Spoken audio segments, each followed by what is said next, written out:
maximum and minimum. Okay?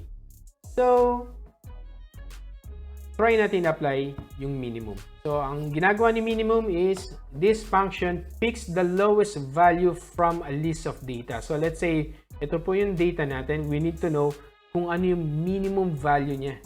Okay? Let's apply minimum, min, and then select the range, then press enter, and that's it. Kita natin ang pinaka-lowest value niya is 100. Okay? Same goes with the date. Okay, minimum, equals minimum, min, then select range, then press enter, and that's it. Alam natin, ang pinaka earliest date na meron tayo is January 1, 1998. Okay? So, lang natin, yes. Alright, so we're gonna apply this across this table. Okay, so minimum, our minimum here, enter, again, shift arrow down, control D, boom, tapos na po ang ating data. So, ganun kabilis siya, nakuha natin ng sa north, ang pinaka lowest value na meron tayo is 4,500, 3,000. For the south is 2,000 and 4,000. Ayan po siya. Again, if you're gonna look for January naman, by column, okay?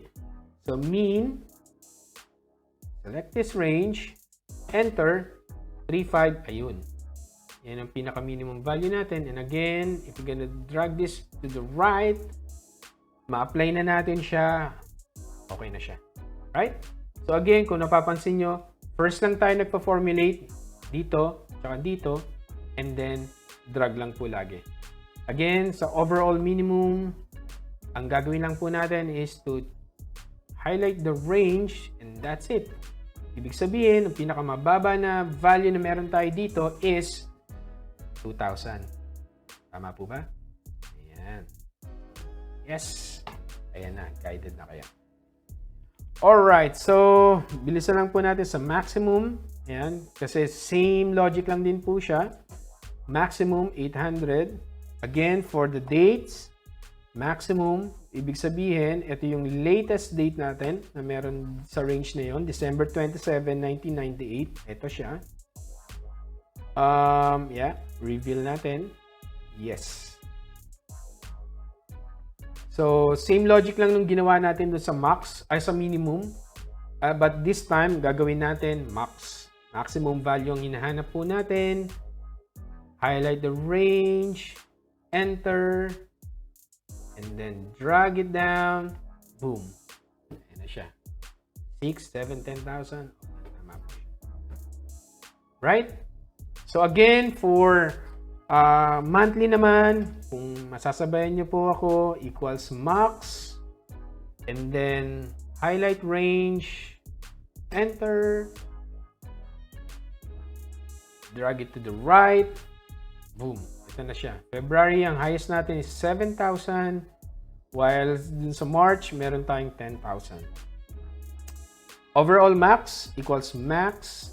Highlight the range. And then enter. Ayun, 12,000. Okay? Ayan lang po siya.